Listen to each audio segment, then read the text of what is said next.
cette vidéo, on va introduire une nouvelle fonction de référence, la fonction exponentielle. La fonction exponentielle a plusieurs particularités, dont l'une, c'est de croître très très vite. C'est une fonction très rapide, elle va plus vite que tous les polynômes. On va en parler plus tard. Au niveau de sa croissance, je vais vous donner une expérience de pensée. Imaginez qu'on mette une pièce sur un échiquier, tout en haut à gauche, et qu'à chaque case, je double. C'est-à-dire je mets 2 pièces sur la suivante, puis 4 sur la case suivante, puis 8, puis 16, et je continue jusqu'à la dernière case. Donc il y a 64 cases dans un échiquier. Maintenant, on va essayer d'imaginer quelle est la hauteur de la pile de la dernière case. On pourrait croire 1m50, 15 mètres, enfin vous avez peut-être des réponses dans votre tête, mais ça sera beaucoup plus haut que ça. Ça ne fera pas 1m50, pas 15 mètres, ça va même dépasser la tour Eiffel ou même l'atmosphère terrestre, même dépasser la Lune, les planètes une à une, donc même le Soleil, etc., jusqu'à rejoindre l'étoile la plus proche, donc à 4 années-lumière. Donc on mesure en années-lumière. Juste pour 2 puissance 64. Donc cette fonction-là va croître très très vite, on verra sa courbe de toute manière. Et maintenant, je vais la définir. Donc la fonction exponentielle, il y a 2 écoles pour la définir. Il y en a qui vont la définir par la formule algébrique, et il y en a qui vont la définir par sa formule équation différentielle. Alors les équations différentielles ont été retirées du programme, c'est la seule que vous connaîtrez. Alors au lieu de parler d'équations différentielles, on va transformer ça en des termes qui sont plus proches de vous. On va chercher en fait une fonction qu'on va noter donc exp comme exponentielle, et on voudrait qu'elle vérifie juste 2 critères. On voudrait que l'exponentielle, sa dérivée, c'est elle-même. Voilà, je cherche une fonction, quand je vais dériver, ça va être elle-même. Donc l'avantage, c'est que là, le calcul de la dérivée, ça va être facile. Et aussi qu'il va vérifier que la valeur en 0, ça fait 1. Voilà, un petit peu comme à la première case, j'avais mis qu'une seule pièce. Si je la numérote par 0, la 0e case, je vais avoir exponentielle de 0 égale 1. C'est un peu le 2 puissance 0 égale 1, si vous voulez. Voilà. Il se trouve que parmi toutes les fonctions, il n'y en a qu'une seule qui va vérifier ça. Justement, on va la noter exponentielle, donc exp. Cette fonction-là, elle va vérifier une égalité algébrique. C'est l'exponentielle de x plus y. Ça va être égal à exponentielle de x fois exponentielle de y. En fait, cette formule-là, vous l'avez déjà vue. Si je vous dis que 2 puissance n plus m, ou 10, 10 puissance n plus m, ça marche aussi, c'est 2 puissance n fois 2 puissance m, on a un peu la même formule. C'est pour ça que la fonction exponentielle, on va arrêter de la noter exponentielle. Mais on va la noter plutôt e puissance x. E, ce nombre e, ça va être justement notre e puissance 1, puisqu'on a envie de dire que e puissance 1, c'est e. Voilà. C'est un nombre, donc c'est un nombre un peu tordu, c'est un peu dans le genre de pi. On parle de nombre transcendant, mais peu importe.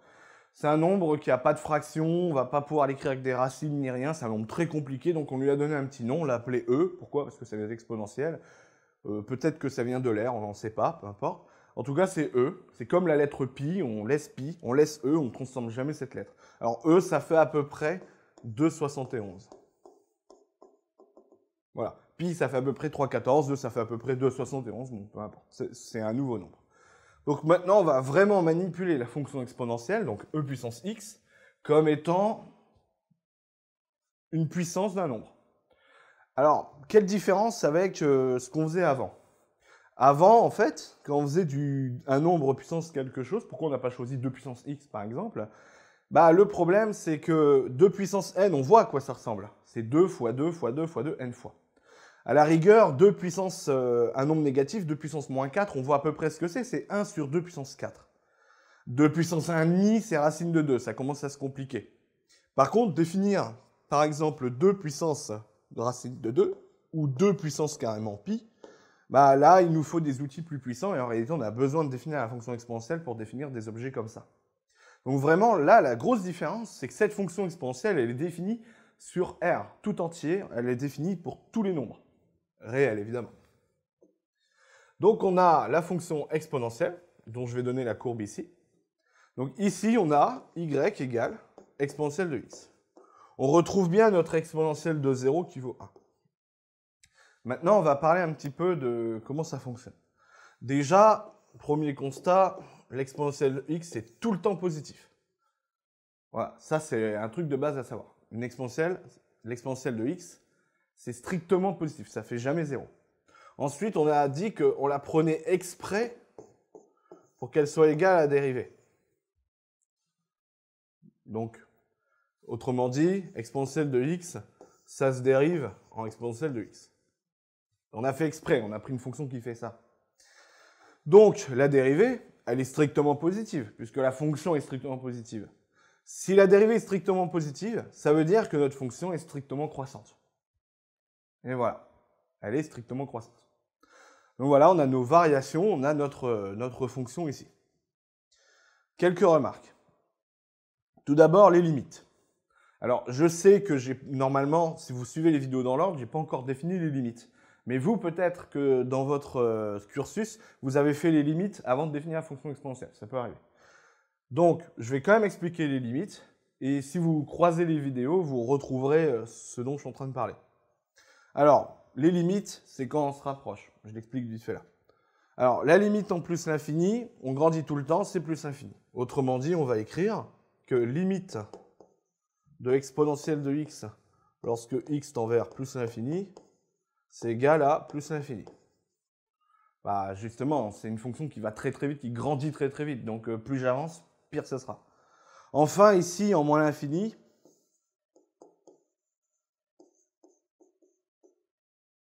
donc moins l'infini, pardon. Ça lag un peu. Exponentielle de x. En moins l'infini, ici, je me rapproche de 0, donc je vais obtenir 0.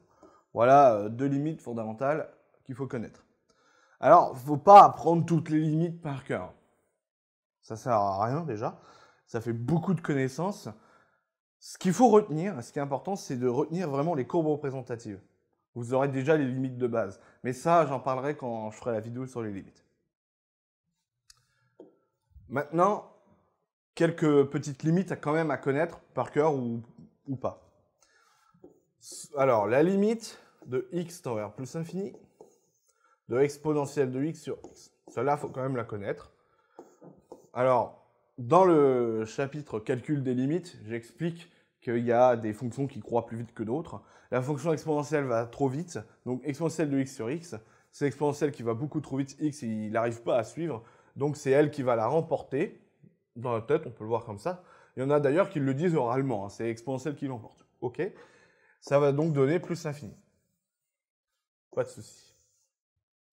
Donc, soit vous apprenez cette limite-là, ou soit dans le calcul des limites, donc la section calcul des limites, vous verrez comment moi j'arrive à retenir ce genre de formule.